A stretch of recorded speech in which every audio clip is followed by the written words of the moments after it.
Sole trader or sole proprietorship is a single owner business who's responsible of all the work, business decision, and profit loss situation. कुछ पूछा पूछा मैंने कुछ सिर्फ रटी रटाई definition नहीं. Today I'm going to teach you how to register yourself as a sole trader businessman. So let's dive in. तो sir हम गए गूगल पे, हमने सर्च बार पे लिखा IRISFBR. तो सर ये FBI की वेबसाइट हमारे पास खुल गई, दैट इज़ IRIS 2.0. और ये आपके सामने सर्च बार आ रहा है. जिस तरह आप फेसबुक को लॉगिन करते हैं इसने, इस तरह आपने इसको लॉगिन करना है. या अगर आपकी रजिस्ट्रेशन नहीं हुई तो आपने न्यू रजिस्ट्रेशन पे जाके क्लिक करना है. तो क्योंकि मेरा एनटीएन बना हुआ है, मेरी रजिस्ट्रेशन हुई हुई है, तो मैं इस पर डायरेक्ट लॉगिन करता हूँ. मैंने यूज़र नेम पर डाला अपना आईडी कार्ड नंबर जो मेरा एनटीएन नंबर भी है, और फिर मैंने अपना डाला पासवर्ड, और मैंने फिर इस पोर्टल को लॉगिन कर लिया. ठीक है, ये हमारे IRIS का पोर्टल है. ठीक है, ये मेरी प्रोफाइल है. तो अब हमने करना है बिज़नेस को रजिस्टर.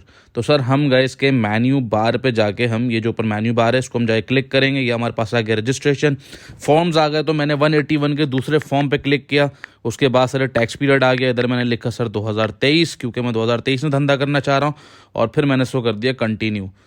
याद रहे 181 के सेकंड फॉर्म पे जाना है, मॉडिफिकेशन वाले. तो सर आप ये देख रहे हैं कि मेरी यहाँ पर जो पेज है खुल गया. इधर मेरी ऑलरेडी डिटेल मौजूद है, क्योंकि मैं एनटीएन रजिस्टर्ड हूँ. अगर नहीं है तो आपको करना पड़ेगा. उसकी वीडियो मैं आपको बाद में बना के दिखाऊंगा कि एनटीएन किस तरह रजिस्टर करते हैं. तो सर ये फिर मैंने बिज़नेस पे क्लिक किया ऊपर बार में से. तो आप ये देख रहे हैं, ये मेरे पास एक पेज खुल गया. इधर कुछ भी फाउंड नहीं हो रहा है. इसका मतलब मेरा कोई भी बिज़नेस अभी ऐड नहीं हुआ हुआ मेरे एनटीएन के साथ. सर मैंने प्लस के बटन पे क्लिक किया तो ये मेरे पास ये खुल गया एक और बार. अब मैं अपने बिज़नेस को ऐड कर रहा हूँ. तो इधर मैंने लिखा बिज़नेस नेम, फॉर एग्जांपल मैं इधर लिखता हूँ अली टीच. ठीक है, फिर मैंने एक्विजिशन डेट डाली. एक्विजिशन डेट मतलब कब से मेरा बिज़नेस स्टार्ट है, 13 आज की, और मैंने इसको ओके कर दिया. फिर सर मैंने लिखी कैपेसिटी के मैं किसी और का बिज़नेस चला रहा हूँ या मैं खुद ओनर हूँ. सर मैं खुद ओनर हूँ, मैंने यहाँ पे ओनर सेलेक्ट कर लिया. अब मैंने डालनी है अपनी एक्टिविटी. तो एक्टिविटी आप ये देख रहे हैं सब खाली है. तो इधर मैं दोबारा एक्टिविटी के प्लस पे मैंने क्लिक किया और ये मेरे पास एक और बार्स खुल गए. अब मैंने इस पर प्रिंसिपल एक्टिविटी को क्लिक करा, बाकी सबको छोड़ दिया. फिर मैं गया सेक्शन पे. सेक्शन के सर्च बार पे जब मैं क्लिक करूँगा तो मेरे पास डिफरेंट एक्टिविटीज़ आ जाएंगी. ठीक है, अब फॉर एग्जांपल मैंने सोचा सर मैं सर्विसेज का काम करने जा रहा हूँ. तो मैंने ऊपर लिखा सर्विसेज और मैंने इसको सर्च बार पर डाला तो ये मेरे पास सर्विसेज आ गई. तो सर मैं कौन सा सर्विस का काम कर रहा हूँ? सर मैं बिल डिस्काउंटिंग कमीशन का काम करता हूँ. तो मैंने इसको साइड से क्या कर लिया, सिलेक्ट हो जा. अरे सिलेक्ट, ये सर सेलेक्ट हो गया. और ये मेरे पास बाहर आप देख सकते हैं प्रोडक्ट, बिल डिस्काउंटिंग कमीशन, और बाकी सारे बार्स खुद ब खुद ऑटोमेटिक फिलअप हो गए. फिर मैंने इसके अंदर स्टार्ट डेट डाली जो आज की थी और इसको ओके कर दिया. अब इसको ओके जब मैंने किया तो आप ये देख रहे हैं ये बार भी ऑटोमेटिकली फुल हो गए. ठीक है, ग्रुप, क्लास, सब क्लास वाले. और मैं इसको दोबारा से ओके करूँगा तो सर अब आप ये देख रहे हैं कि ये आपका बिजनेस ऐड हो चुका है ऊपर. Business name, acquisition date, capacity, मैं ओनर हूँ, सब कुछ. अभी बाकी बचे दो बार, एक बिजनेस एक्टिविटीज़ और बिजनेस प्रॉपर्टी. अब एक्टिविटीज़ में ऐड अप नहीं कर रहा क्योंकि मुझे फालतू में फिर अपना एक और बिजनेस रजिस्टर करना पड़ जाएगा.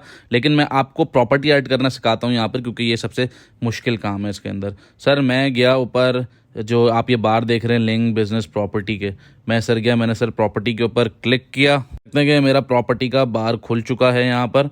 और ये क्योंकि मेरी रिहाइश की जगह है जो मेरा एनटीएन पे थी, मैंने इसको क्लिक कर दिया.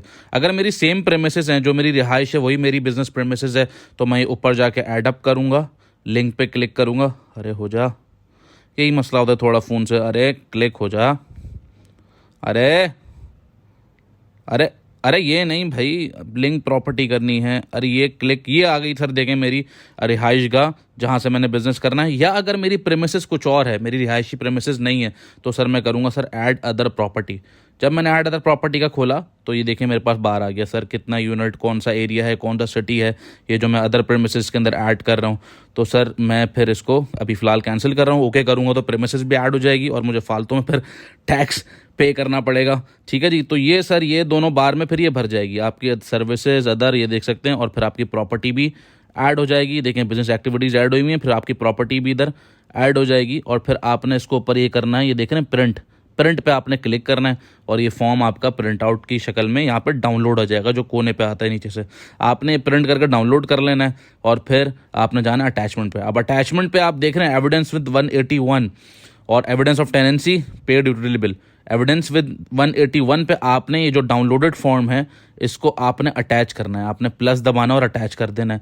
फिर आपने अपनी टेनेंसी या अगर आपका जगह रेंट पे है तो आपने रेंट एग्रीमेंट, या अगर आप ओनर है तो ओनर का जो आपका जो डॉक्यूमेंट होता है वो आपने इधर अटैच करना है नंबर 2 पे। और फिर पेड यूटिलिटी बिल, कोई भी बिल, गैस, बिजली, पानी, कोई भी यूटिलिटी बिल आपने इधर अटैच कर देना है। जब आपने इसको अटैच कर देना है तो ये आपने अपनी डिटेल यहाँ पे सबमिट करा दी है। और फिर आपने ये ऊपर ये जो आप देख रहे हैं सबमिट, ये टिक बना हुआ, आपने इस फॉर्म को पूरे को क्या कर देना है सर, सबमिट कर देना है। जब आप इसको सबमिट कर देंगे तो सर मुबारक हो, आपका सोल ट्रेडर बिजनेस रजिस्टर हो चुका है और एफबीआर के अब वेबसाइट पे आपके एनटीएन के साथ ही बिजनेस आ रहा होगा। ठीक है, तो इस तरह होता है आपका business register. The advantages of being a sole trader are: number one, owner keeps all the profit. Number two, favorable schedule. Number three, less documentation or bureaucracy. Number four, business based on personal skill. Meanwhile, there are disadvantages too, like owner is responsible of all the loss in business. Unlimited liability means the owner's personal asset is on risk, and burden of work or stress of too much responsibilities.